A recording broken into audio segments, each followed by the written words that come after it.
The Waterloo Memorial. Well, a reminder of battles royal in the past. Thankfully, in the sporting fashion today, at the Brabantse Pijl, an entree to the Ardennes Classics to come, starting with the Amstel Gold Race this coming weekend.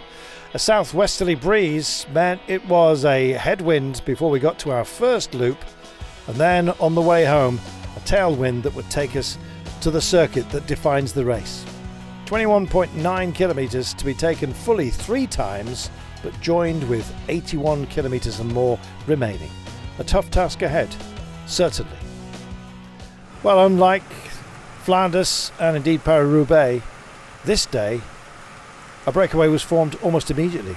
Mains from Bignol, De Pastel from Flanders, Townsend from Bolton Equities, and indeed Tord Gudmestad from Uno X. Well, the gap had been around about 6.5 minutes, but that had fallen by 62 kilometres to go when we were solidly on the circuit, and you could see the agitation and the desire of Benoit Cosnefroid and AG2R Citroën, one of many teams that were helping with the chase.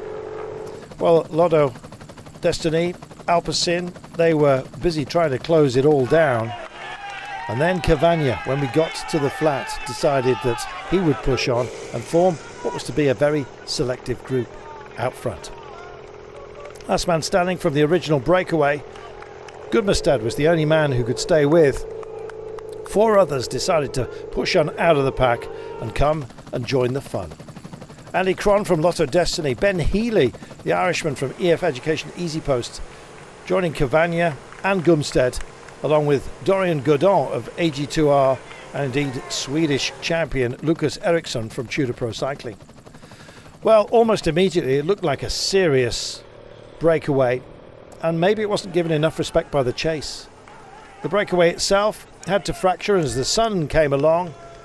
Probing moves from the likes of Ben Healy and Cavagna. Cavagna himself just starting to struggle on some of the more focused climbs, of which there are many within this day.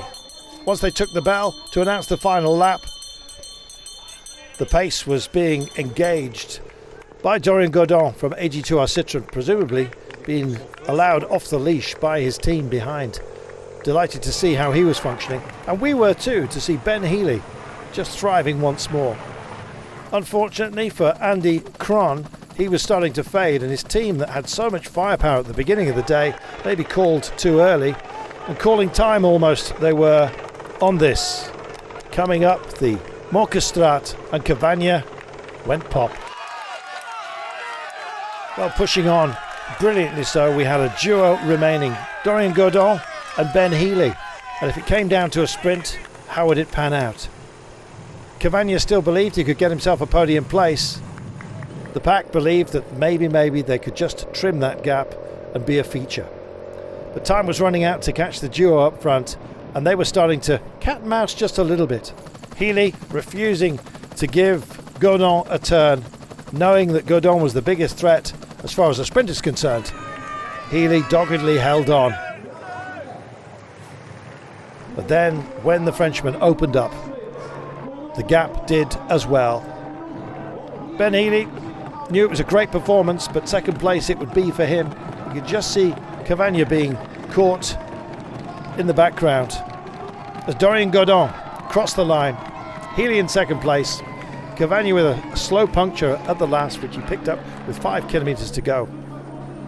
Meant that AG2R Citroën got the win, and indeed podium spot as well for Benoit Cosnefroid, who had been so busy earlier on this day. Fabulous racing at the Brabantse Pijl, and a great winner as well. AG2R Citroën punching above the weight as they occasionally do. It's been a drought for them for a while. They admit as much, and so this win doubly welcome. And just look at the gap in the end. No shame for Ben Healy. Spectacular performance by him. Super brave by the young Irishman. But Dorian Godon gets the biggest win of his career. Cavagna came home 4th in the sprint. Zingler, Kampf, Delay, Baggioli, Tom Squinch and Kim Hajduk.